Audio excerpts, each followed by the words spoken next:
rearranging the Marvel Legends collection and figuring out what is currently on the shelf, what stays, what goes, and that this year leads us to a set of top 10 lists, and today is going to be the top 10 X-Men Marvel Legends that I have collected so far.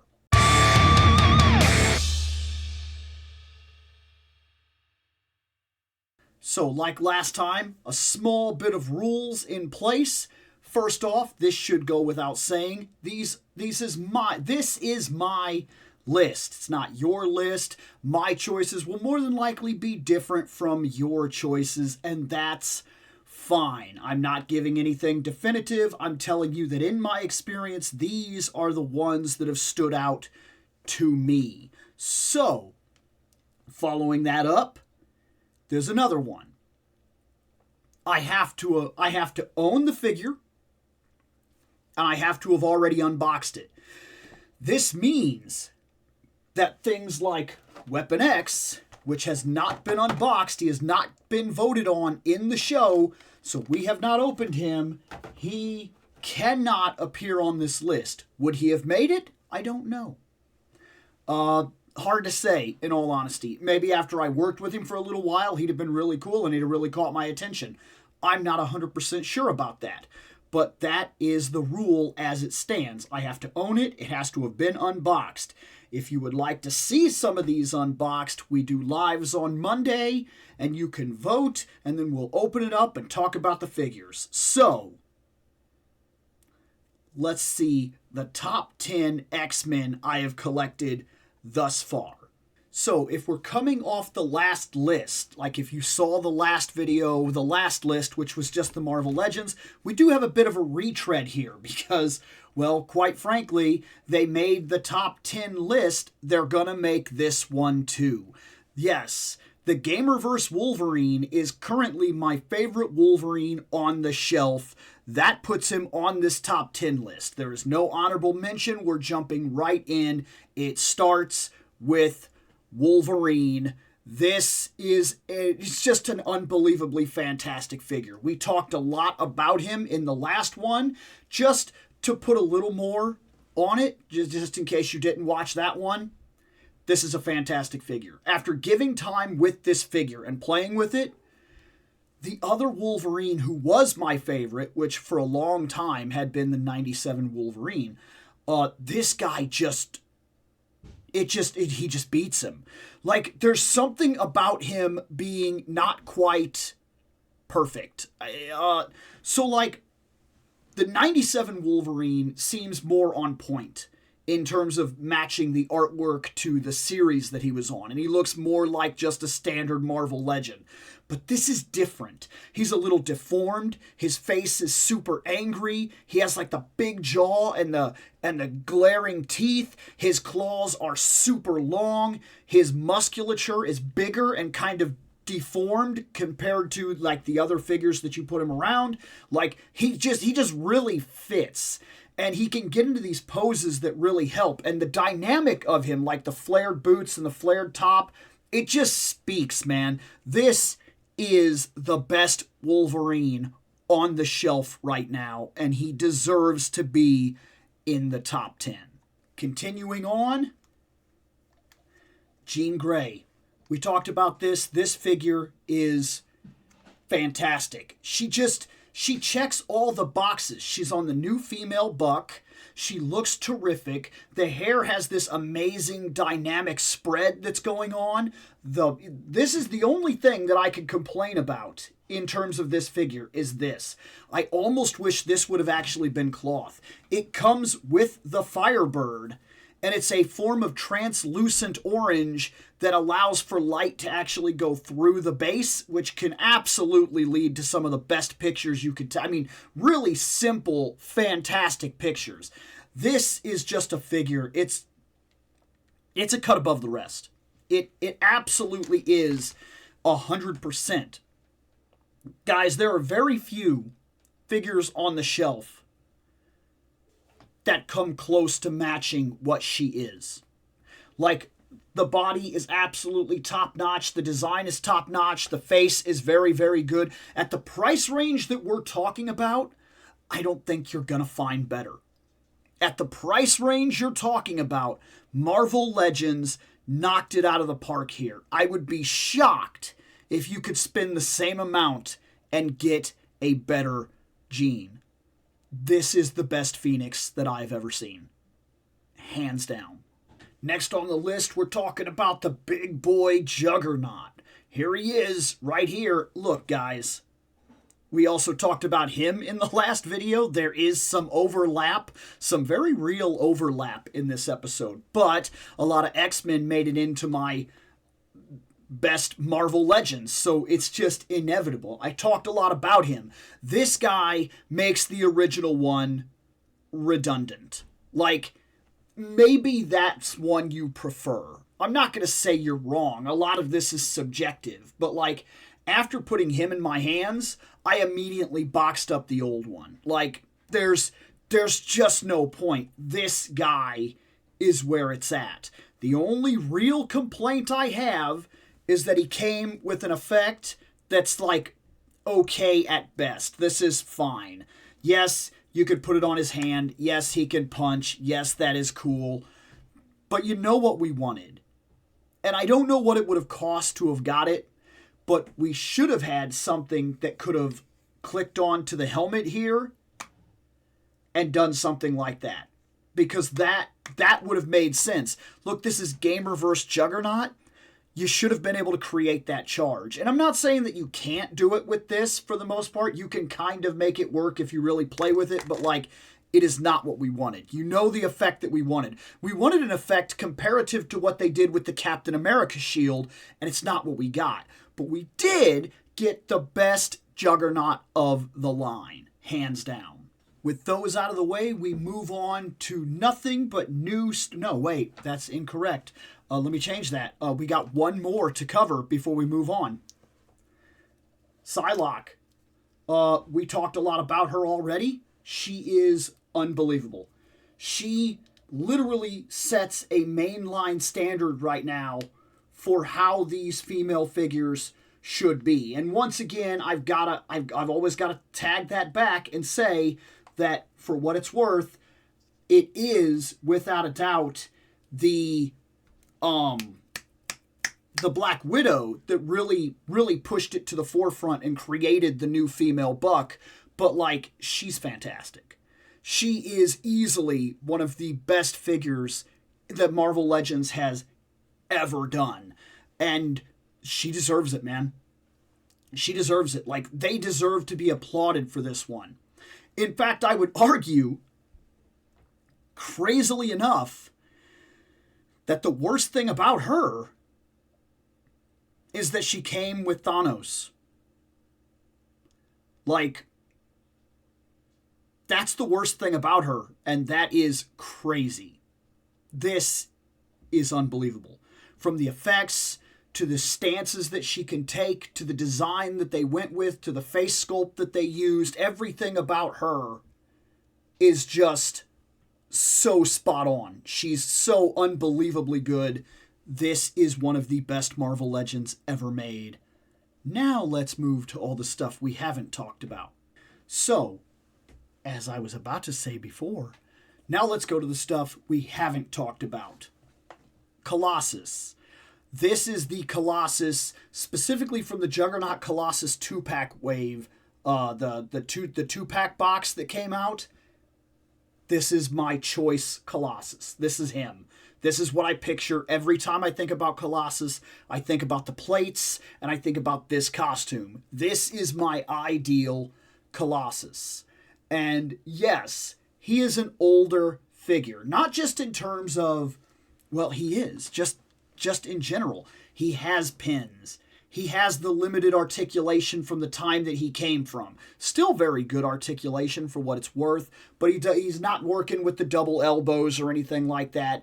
And you can tell when you move him around and whatnot that the stability with pinless is a little better than the stability with pins, but that doesn't hold this guy back. This guy is an absolute testament to the time that he was created and why he hasn't really needed an upgrade yet. That being said, we did get an upgrade with Juggernaut.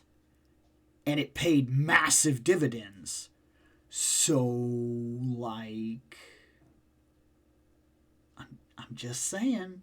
Next, we have 97 Gambit. This is the only Gambit that I have. So, like I said, maybe you prefer a different Gambit, and I wouldn't tell you that you're wrong, but I would tell you that my rules state I have to own the figure if he's going to be on my list. And this is the Gambit that I own, and for what it's worth, I like him a lot. Now, there's an argument to be made that by now, in this line, if McFarlane is able to do jackets and capes, Marvel Legends being at the point that they're at, being around for as long as they've been around and producing as many figures as they have produced, we should be there. There is no reason that a Gambit outside of Marvel Legends should have shown up this Gambit the way that it did. And you know the one I'm talking about, because that figure is magnificent. And this guy had every chance to be exactly that. And the coat is the thing holding him back. Now, some people would say that they don't like that he has a cartoon look about him. They don't like his face. They don't like the color palette and things like that. That doesn't bother me. I loved X-Men 97, and when I bought these figures, I expected that they would be representative to that idea, and he is, so that doesn't bother me at all. This is exactly what I bought. It's exactly what I wanted. That being said, after seeing the Gambit with the coat, it does make it nearly impossible to ignore the fact that the coat is the only thing holding this one back. But it's still a really good figure. Next, I have Kitty Pryde from All New X-Men, and this is my favorite Kitty Pryde. This was my favorite point in her history, and this is my favorite design, and this is my favorite costume. I just love it. I think it makes perfect sense. It's so cool to see Kitty wear something comparative to the First Class, because she really feels like she belongs there. Like, she is one of the most recognizable mutants and one of the coolest. And we've spent a ridiculous amount of time with Kitty watching her grow up, and it was so cool to watch her kind of take command of the all-new X-Men and then wear a costume that very much was on point with basically being her design of a first-class X-Men costume. I really, really like this, and she goes very, very well. She is an older figure. She does have pins. She does have the 90-degree elbows, and she does have the single bottom body piece, which does hold her back quite substantially, but this is the only version of her like this that we have, and I don't know when we're going to get an upgrade. There's a possibility that there could have been better figures to put on the list, in all honesty. But this list isn't about the best figures that Marvel Legends has made. It's about what I consider to be my favorites on the shelf, and she stands out as one of my go-to figures on the shelf. I really like this Kitty Pryde. It is easily my favorite. Next is Spiral. Spiral is a level of engineering that is astonishing. Astonishing for Marvel Legends. This figure is unbelievably standout. Just the fact that every single arm is fully posable, fully usable, and they even went through the trouble. I didn't even notice this back when I first got her. Some of the hands are not actually the four-fingered hands. They're the three-fingered hands. That is a level of detail I was not expecting. Like, that's unbelievable. That is so crazy good. The only thing that holds this figure back is no lower ab crunch. Had she had a lower ab crunch, she'd have been one of the best figures in Marvel Legends ever. Like, literally ever. That's not to say she's bad in any way. But it is the only thing when I notice her that I feel holds her back. Otherwise, this is a masterpiece. Like, this is, I mean, how much more can I possibly sing praise here? This is a masterpiece. I can't believe that not only did we get her, but she came out like this. There's a reason people were trying to get their hands on her, and the reason that she jumped in the aftermarket, because she's worth it. 97 Cyclops. 97 Cyclops is exactly what I want from a Cyclops. He's the 90s costume. He's got the brown beam. That effect is unbelievable. It is, no Cyclops should come without one of these now. He's got the color, like he's very bright and vibrant because he's very cartoon based. I've heard some people complain about his hair. That doesn't bother me. When he looks a little more cartoon, he honestly tends to feel a little more comic book to me as well. Everything about this guy is spot on. Like, everything about him. I think this Cyclops is unreal. And because of it, every Cyclops that happens now that doesn't have something like this, I don't even think it's worth the asking price. Like, and I'm not kidding. This little tiny effect here is a game changer. And to place this little effect right here on a 90s Cyclops, well, look, this Marvel legend is a legend. Next, we have Professor Xavier. Future Chair Professor Xavier. That's right. This guy is astonishing. Like, I know I'm using that again, I guess, but like, guys, this is where it's at, man. He comes with the chair. The figure is fully posable and usable. It's a suit body, of course, but that's fine. It's a pretty good suit body. The chair is fantastic, and it actually has all these little things, like where the little drawers open up and everything, and then he can use different stuff like that. Unlike the original 90s toy, he doesn't have a gun. Like, I always thought that was weird. In the 90s toy, one of these would open up, and there would be like a gun, and then he could pull the gun out and shoot like this gun, and I was always like, Professor Xavier just has a gun? Like something about that always kind of blew my mind. I like that he comes with this Cerebro that has this really big effect, but also a part of it that bothers me is I kind of wish, well, so you could take this effect off, but then there's like a hole in the back. There's a small part of me that kind of wishes that these were two, like, different helmets. But we're splitting hairs at this point, and like me, he doesn't have any hairs to split. So I think we're just getting a little ridiculous at that point. We're looking for something to complain about, because this is exactly what I wanted. I don't know that this can be better. Like, I really don't. I'm not sure what they could possibly do with the chair or the figure. Like, what are you going to do? Increase his posability? What would it do for him? He's in the chair. Like, I think this is it.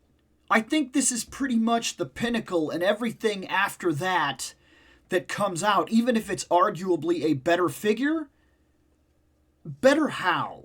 And for what purpose? You see what I'm saying? This being a reissue, that's all I needed. Because I would be shocked to see them come out with another one of these that somehow makes this one irrelevant. And I don't even know what that would look like. Xavier makes my top 10. This figure is fantastic. Lastly, I have this Rogue. Now, I have the other Rogue. I have 97 Rogue, and I do like her a lot. There are things about her that I like more than I like this. But there are things about this that I like more than I like that. And they're not necessarily interchangeable. This feels unique. I still really like its head sculpt. I think that it just works. I think it's very, very nice. I like this loose belt. Her biggest problem is that she's an older figure. She has the old 90-degree elbows, and she has the single bottom body. That is a bit of a problem. Also, these float, which are a little bit of a problem. I'm not sure why this wasn't just a boot. Like on the 97 figure, this is just a boot, which is something that I appreciate because this is actually kind of a problem. When you're posing her, these can like get weird and then like it causes a different kind of problem altogether. I would just have preferred that this just be a boot. But overall, this figure, I know why people are still trying to get their hands on it today. And I wouldn't be surprised if there's a reissue of her sometime in the future because people really, really liked this Rogue and we're seeing a lot of reissues come out.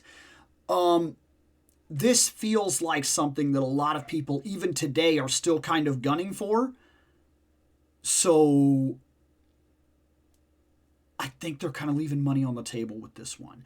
Now, had I had the chance to get the Savage Land pack, maybe the other Rogue would have made it. I don't know, because I haven't had her in my hands, and I'm not watching any reviews. I don't know if the face would have bothered me enough to, like, keep her off the list. And like I said, I still chose her over the 97 Rogue. It's hard to say. But all in all, those are my top 10 X-Men that I've collected so far. Those are the ones that stand out. They're the ones that I feel are the best Marvel Legends X-Men that I've been able to put together so far. That's all we got. I'll catch you in the next one.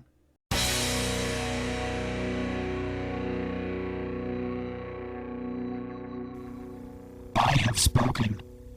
Take what you will from it.